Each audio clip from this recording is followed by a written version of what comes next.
आज का हमारा केस है अल जिहाद ट्रस्ट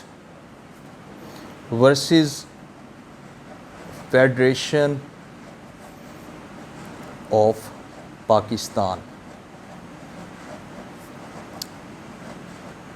1996 में केस रिपोर्ट हो रहा है और इस केस का ताल्लुक जो है वो जुडिशल इंडिपेंडेंस के साथ डायरेक्टली है, क्योंकि ये केस जो है ये हमें बताता है कि किस तरीके से जो है वो जुडिशल अपॉइंटमेंट्स जो है वो की जानी है, मोड ऑफ जुडिशल अपॉइंटमेंट्स क्या है, क्या होगा। अब इसके फैक्ट्स पे आ जाते हैं। एक प्रैक्टिसिंग लॉयर जो कि अल जिहाद ट्रस्ट को हेड कर रहे थे, उन्होंने सुप्रीम कोर्ट ऑफ पाकिस्तान में अंडर आर्टिकल 184 क्लॉज 3 जो है पिटीशन फाइल की और उन्होंने कहा कि जी ये जो जुडिशल अपॉइंटमेंट्स हुई हैं ये अनकॉन्स्टिट्यूशनल मैनर में हुई हैं और प्रेसिडेंट ने चूँकि इनको अपॉइंट किया है तो पॉलिटिकल रीजंस की वजह से और पॉलिटिकल बाइस की वजह से की है, यानी ट्रांसपेरेंसी नहीं है जुडिशल अपॉइंटमेंट्स में। और चूँकि ट्रांसपेरेंसी नहीं है और जुडिशल अपॉइंटमेंट्स जो है पॉलिटिकल बाइस की वजह से हुई हैं, लिहाजा ये जो जुडिशरी आएगी अभी ये इंडिपेंडेंट नहीं होगी। तो आर्टिकल 184 क्लॉज 3 के तहत जो है उन्होंने पिटीशन फाइल की। अब आर्टिकल 184 का मैंने आपको बताया था कि ये सुप्रीम कोर्ट की ऑर्डिनरी जुरिस्डिक्शन के साथ डील करता है। 3 तरीके की जुरिस्डिक्शन है सुप्रीम कोर्ट की, ऑर्डिनरी, एपलेट और जो है वो एडवाइजरी जुरिस्डिक्शन। 184 के तहत जो है वो ऑर्डिनरी जुरिस्डिक्शन है, 185 के तहत एपलेट और 186 के तहत जो है वो एडवाइजरी जुरिस्डिक्शन है।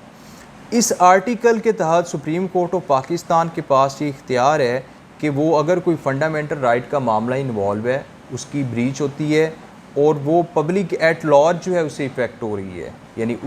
वो जो मामला है उसकी रेपरकेशंस और उसके जो कॉन्सिक्वेंसेस हैं वो फार पब्लिक एट लार्ज के लिए हैं और वो किसी इंडिविजुअल तक लिमिटेड नहीं है, तो सुप्रीम कोर्ट ऑफ पाकिस्तान उस मामले में अज़ खुद नोटिस ले सकती है। या अगर कोई पिटीशन फाइल की जाती है तो सुप्रीम कोर्ट ऑफ पाकिस्तान जो है इस आर्टिकल के तहत जो है वो जुडिशल रिव्यू की अपनी पावर जो है उसे भी एक्सरसाइज कर सकती है। पहले तो ये था कि इस आर्टिकल के तहत जो है सुप्रीम कोर्ट ऑफ पाकिस्तान में चीफ़ जस्टिस ऑफ पाकिस्तान जो थे इस पावर को एक्सरसाइज करते हुए जुडिशल रिव्यू की पावर जो थी उसे एक्सरसाइज करते थे। लेकिन बाद में एक एक्ट लाया गया और उस एक्ट के ज़रिए से ये कहा गया कि ये पावर जो है सिर्फ चीफ़ जस्टिस ऑफ पाकिस्तान तक ही लिमिटेड नहीं रहनी चाहिए, बल्कि सुप्रीम कोर्ट के जो बाकी जजेज़ हैं वो भी मिल के ये डिसाइड करें कि आया ये जो मामला है ये अज़ खुद नोटिस के काबिल भी है कि नहीं है। यानी एक तरीके से ये कहा गया कि जी जो चीफ़ जस्टिस है वो भी किसी पॉलिटिकल बाइस का और पसंदीदगी और नापसंदीदगी का शिकार ना हो जाए। लिहाजा इसको इंश्योर करने के लिए कि ऐसा ना हो, प्रैक्टिस एंड प्रोसीजर एक्ट के ज़रिए ये बात की गई कि बाकी जो जजेज़ हैं वो भी मिलकर डिसाइड करेंगे कि मामला जो है वो अज़ खुद नोटिस के काबिल है या नहीं है। लेकिन मैं ये समझता हूँ कि अज़ खुद नोटिस जिन मामलात में हो रहा था उसके लिए ज़रूरत ही नहीं थी। उसके लिए ये ज़रूरत ही नहीं थी कि जो चीफ़ जस्टिस ऑफ पाकिस्तान जो थे उनके ख़िलाफ़ जो है उनकी पावर्स को कर्टेल करने के लिए या उनके विंग्स को क्लिप करने के लिए जो है ये प्रैक्टिस एंड प्रोसीजर एक्ट लाया जाता। क्योंकि आर्टिकल 184 की आप वर्डिंग देख लें, उसमें सू मोटो की जो पावर है वो सुप्रीम कोर्ट को दी गई है और सुप्रीम कोर्ट का मतलब कभी भी ये नहीं होता कि चीफ़ जस्टिस ऑफ पाकिस्तान अकेला है, बल्कि बाकी भी जजेस सुप्रीम कोर्ट ऑफ पाकिस्तान के बशमूल चीफ़ जस्टिस के जो है वो कॉन्स्टिट्यूट करते हैं सुप्रीम कोर्ट ऑफ पाकिस्तान के। तो ये प्रैक्टिस आल्दो ये चल रही थी कि chief justice of Pakistan judicial review की पावर को एक्सरसाइज करता था, ये सू मोटो लेता था, लेकिन ये इस पावर का जो एब्यूज़ हो रहा था, मैं तो ये कहूँगा, अब उसके ख़िलाफ़ एक एक्ट अलहदा से लाने की ज़रूरत ही नहीं थी, उस प्रैक्टिस को ही सही कर लिया जाता तो प्रैक्टिस एंड प्रोसीजर एक्ट की शायद जो है वो ज़रूरत ही ना पड़ती। तो खैर इस केस के जो फैक्ट्स थे वो मैंने आपको बताया कि अल जिहाद ट्रस्ट को हेड कर रहे थे एक प्रैक्टिसिंग लॉयर और उन्होंने आर्टिकल 184 क्लॉज 3 के तहत पिटीशन फाइल की और उन्होंने कहा कि जी जुडिशल अपॉइंटमेंट्स जो हुई हैं वो पॉलिटिकल रीजंस की वजह से हुई हैं और अनकॉन्स्टिट्यूशनल मैनर में हुई हैं, लिहाजा इन जुडिशल अपॉइंटमेंट्स को जो है वो अल्ट्रा वायरस डिक्लेयर किया जाए। अब इस केस में जो